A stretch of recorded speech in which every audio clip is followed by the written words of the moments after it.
It was a sweltering evening as Denisha Hayes steered her sedan down the back roads of Lakeshore County. After 3 long months spent undercover infiltrating a dangerous drug ring in Birmingham, all she wished for was a hot shower in her own bed. When the familiar flash of blue and red lights appeared in her rearview mirror, her decades of FBI training kicked in. She eased her car to the shoulder, positioned her hands at 10 and 2, and took a slow, controlled breath. Officer Darius Thompson approached with his flashlight beam, lingering on her face longer than necessary. His hand rested on his holster as he demanded license and registration in a tone so clipped it felt like a slap.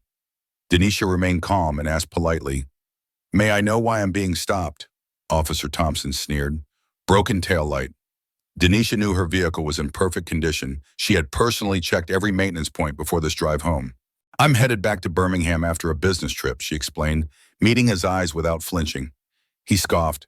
"Sure business." At this hour on these roads, his disdain was clear. Denisha reached slowly for her documents, voice steady but firm. "Sir, I assure you everything is in order." Without warning, Thompson barked, "Step out of the vehicle." She paused, calculating her options. Revealing her FBI credentials now could halt matters immediately, but her instincts warned her that Thompson intended more than a routine traffic stop. When she asked, "On what grounds am I required to exit?" his response was to accuse her of smelling like marijuana, an outright fabrication. At that moment, Thompson radioed for backup, labeling her combative and possibly involved with narcotics. As another patrol car's lights swirled closer, Denisha realized she was not facing a simple traffic check. This was a targeted act of harassment, and she braced herself for whatever came next. Officer Aiden Clark arrived next, towering in his uniform, with a look that spoke volumes of his confidence. Thompson reported, "She's being uncooperative," even though Denisha remained perfectly calm. Clark leaned down toward the car window and issued a low, threatening promise. "We can do this the easy way or the hard way, your choice." Denisha noticed his body camera was switched off, a clear violation of department policy. She quietly noted his badge number and the time on a piece of paper tucked into her jacket. With deliberate slowness, Denisha opened the car door and stepped out, mindful not to give them an excuse to escalate things further. Before she could fully regain her balance, Clark's large hand gripped her arm, spinning her around and pressing her against the side of the vehicle with unnecessary force. He snapped on a pair of handcuffs so tightly that Denisha felt the cold metal biting into her wrists. Pain flared immediately, and she felt tiny beads of blood beneath the cuffs. Meanwhile, Officer Thompson rifled through her trunk and mysteriously discovered a small plastic bag of white powder placed there. Denisha realized by Thompson himself before she even turned off the car. She watched him hold it up triumphantly. Clark sneered. "They all say that, always denying it." His tone carried an unmistakable edge. He did not believe a black woman's protestations. At the same time, Thompson's co-worker smirked, eyes glinting with cruel satisfaction. Inside her mind, Denisha ticked off every violation she was witnessing: an illegal search, fabricated evidence, excessive force, and a deactivated body camera. Rather than react outwardly, she slid her phone quietly into her palm and activated an emergency recording mode, a modification she had installed specifically for undercover work. She pressed the hidden buttons on her waistband through her coat to begin capturing the sound of shoes tapping on the pavement and the officers' harsh voices. In that tense moment, Denisha's training reminded her that evidence was her only safeguard against their misconduct. When Officer Thompson triumphantly announced he had found narcotics to charge Denisha with drug possession, a surge of anger and resolve washed over her. She refused to allow his falsehood to go unchallenged. Meanwhile, Clark stood close by, sneering. This isn't Birmingham with all its diversity programs and sensitivity training, making it abundantly clear that race played a part in his harassment. Denisha held herself steady, mentally recording every detail for evidence, determined not to give them any more excuses. Unexpectedly, a small crowd of bystanders gathered at a respectful distance. Some raised their phones, recording the scene. Among them was Cassidy Vaughn, a high school English teacher wearing a lanyard that identified her profession. With calm courage, she stepped forward and asked in a firm yet gentle voice, "Is everything all right here? This seems excessive for a traffic stop." In response, Clark's face darkened and he barked, "Ma'am, return to your vehicle immediately. This is police business." Cassidy did not retreat. She held up her phone, making it clear she intended to document every moment of the incident. The tension in the air thickened and other officers arrived, but none questioned Clark's actions. Denisha noticed that as more law enforcement personnel appeared, they simply stood back as if condoning the discrimination rather than upholding their duty to serve all community members equally. With every passing second, her resolve hardened.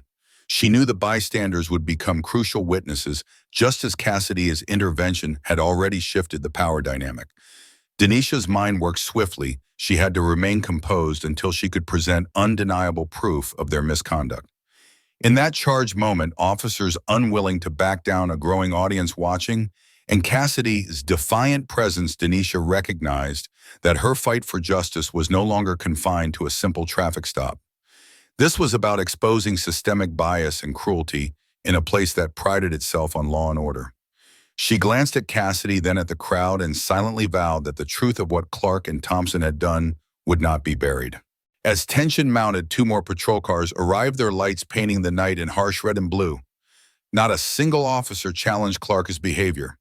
Denisha quietly noted every abuse of power: a vehicle search without legal cause, intrusive examination without her consent, the cruel force used when handcuffing her, the planted white powder meant to frame her, the deliberate deactivation of Clark's body camera, and the intimidation of Cassidy Vaughn, who stood her ground. When Clark further claimed Denisha was in possession of narcotics and resisting arrest, she remained composed. She replied evenly, "I have done nothing wrong and I did not resist." She calmly recounted the facts for anyone within earshot. Her car had been sealed from the start. She had followed every instruction, and Thompson himself had planted false evidence. That statement struck Clark like a blow. In a firm voice, Denisha declared, "I am Special Agent Denisha Hayes of the Federal Bureau of Investigation." In an instant, his arrogance melted into panic. "Check my credentials before you add more charges," she advised. At her instruction, Thompson keyed his radio. "Dispatch, please verify Special Agent Hayes' identity." For a moment only, the crackle of the radio filled the air. Then Thompson's voice returned, subdued, confirmed. "Special Agent Denisha Hayes verified." The gathered officers felt silent disbelief etched on their faces. Even Clark's expression shifted. The confident swagger vanished, replaced by raw fear. The realization that they had wrongfully detained and assaulted a federal agent left them stunned. As Denisha held up her FBI badge, its gold seal glinting under the patrol lights, a hush fell over the scene. No one spoke, but every witness, officer, and bystander alike understood the gravity of the moment. The power dynamic had shifted irrevocably, and Clark, the man who had thought himself untouchable, now faced the consequences of his actions before the eyes of his peers. Chief Donovan Wright arrived once Denisha's identity was confirmed. He approached with a bowed head, offering a sincere apology and requesting that her handcuffs be removed. Denisha, however, stood firm. She would remain in cuffs until the FBI took charge of the case. "I insist on a federal civil rights investigation," she declared. "Every step of this incident must be reconstructed." Later, in a Birmingham FBI interview room, Denisha and Regional Director Adrian Benson methodically reviewed the timeline. Denisha recounted how moments after pulling over, the Officer Thompson had arrested her on fabricated drug charges. She described the forceful tactics employed by Officer Clark, slamming her against the car, tightening the handcuffs until her skin broke, and the planting of a bag of white powder by Thompson in her trunk. Her voice remained steady, detailing each violation: an unlawful traffic stop, warrantless search, excessive force, and evidence tampering. Meanwhile, a technician extracted the audio from Denisha's phone. The recording captured Clark's racist slurs and Thompson's furtive placement of false evidence. As Benson listened, his expression grew grave. "This is just the beginning," he observed. "These abuses suggest a deeper pattern within the department." He noted that Clark's body camera had been deliberately switched off and that no one had intervened despite clear protocol violations. Denisha leaned forward. "We need to identify every witness," she said. "We must secure statements from bystanders, gather security footage, and obtain internal police records, even those that may have been altered." Benson nodded. "We will," he promised. "The Birmingham field office will deploy a full team. Our next step is to interview all officers involved and review their prior records. This is not an isolated incident. We must uncover the systemic issues concealed beneath these actions." With that, they finalized plans for a comprehensive federal investigation. The weight of what lay ahead was clear. This case would demand unwavering determination, but Denisha and Benson were ready. As Denisha delved deeper, she met with three additional victims whose lives had been ruined by bogus drug charges. 19-year-old Malik Turner, a promising college student, described being pulled over without cause, then finding a bag of pills in his car, only for charges to vanish a week later. Still, his scholarship was suspended and his reputation lay in tatters. Terrence Stewart, a small business owner, recounted how officers planted drugs during a traffic stop, leaving him with bruises and hefty legal fees that nearly bankrupted his restaurant. Nurse Monique Donovan Sayes, working late shifts at the hospital, spoke of a midnight stop in which an officer groped her under the pretense of a consent search, then threatened to revoke her medical license when she protested. Each had filed formal complaints only to see them dismissed by internal affairs. Witnesses recanted after receiving ominous phone calls leaving no paper trail. Next, Denisha arranged a discreet meeting with Officer James Wilson, a young cop who had grown disillusioned with the department. He revealed the existence of an old guard faction veteran officers led by Clark, whose stated mission was protecting business interests by targeting minority neighborhoods. Clark and his allies would intimidate residents, plant evidence, and force property owners to sell cheaply before developers moved in, all under the guise of crime prevention. Wilson admitted that Chief Donovan Wright was aware of these tactics and chose to look the other way, shielding Clark to maintain the department's tough-on-crime image.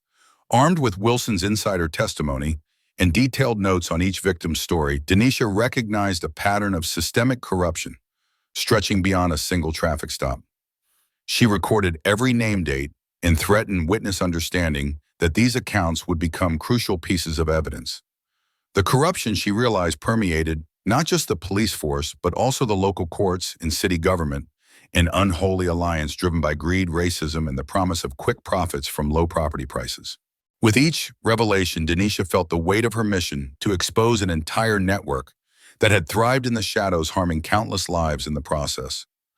When the team began examining Lakeshore Police Department's budget and asset forfeiture records, Denisha and her colleagues uncovered hundreds of thousands of dollars unaccounted for money and drugs seized in raids that never showed up in official ledgers. Agent Lisa Chen traced the pattern. Officer Clark's name appeared on nearly every suspicious seizure report, along with Officers Thompson and Harper. Even more troubling, Chief Wright had signed off on all those reports without question, suggesting he was complicit in the scheme. Their suspicions grew darker when they learned about Officer James Wilson's so-called accident while being transported to testify. His brakes had failed on a remote mountain road. Wilson survived, but his injuries were serious. Denisha and her team were convinced it was no accident, but a calculated attempt to silence him, one likely ordered by none other than Victor Harrington's powerful allies. Every step forward met fierce resistance. Records that should have been available vanished overnight. Witnesses who had agreed to talk suddenly changed their tune, claiming they couldn't recall what had happened. Even Judge Gregory Barnes refused to issue warrants, citing insufficient probable cause. No surprise, given that he and Harrington had been college roommates and maintained a close relationship. Despite repeated threats and attempts to derail her investigation, Denisha's resolve never wavered. She knew that exposing this level of corruption meant challenging not only crooked officers, but also a network of judges and city officials protecting Harrington's interests. With each lost document and each stalling tactic, Denisha simply redoubled her efforts, interviewing those still willing to speak, scouring backup files and collaborating with trusted allies in other jurisdictions. She understood that they were up against entrenched power, but she was determined to follow the evidence wherever it led, no matter how high the cost. Denisha's investigation next focused on Victor Harrington, a powerful real estate developer who owned several seemingly abandoned warehouses on the outskirts of town, perfect cover for drug storage and distribution, all protected by Officer Clark's influence. As she dug deeper, she realized Harrington's scheme went beyond narcotics. It was gentrification through intimidation. By orchestrating arrests and asset seizures in specific neighborhoods, Clark and his allies drove down property values, allowing Harrington to buy homes and land at bargain prices before flipping them for substantial profits. To gather direct evidence, Denisha and Agent Lisa Chen devised a covert plan to infiltrate one of Harrington's high-profile charity fundraisers. Chen posed as a wealthy investor interested in lakeshore development, and Denisha joined the event as part of the security team an assignment made plausible by the county's chronic understaffing. Throughout the evening's conversations, Denisha observed Harrington mingling with Chief Donovan Wright, Officer Clark, and Mayor Richard Bennett in private corners of the estate. Their hushed discussions revolved around which neighborhoods to target next and how to dodge any eventual investigations. Wright and Bennett, though publicly supporting police accountability, appeared to be quietly protecting Clark and Harrington, ensuring no internal records contradicted their plans. By the end of the night, Denisha had amassed enough observations and overheard exchanges to demonstrate a coordinated effort among public officials and law enforcement to manipulate property markets and suppress scrutiny. This revelation transformed the case from a local brutality incident into a full-fledged RICO inquiry into an organized crime network. With Harrington's wealthy status and political connections, dismantling this restructure would require federal statutes aimed at racketeering and corruption. Denisha recognized that what began as a simple traffic stop abuse had evolved into exposing a deeply entrenched conspiracy, one where greed, racism, and power intersected to undermine entire communities. Armed with this understanding, she prepared to expand her legal approach, bringing not only Clark to justice, but also the entire web of actors facilitating Harrington's profitable, destructive enterprise.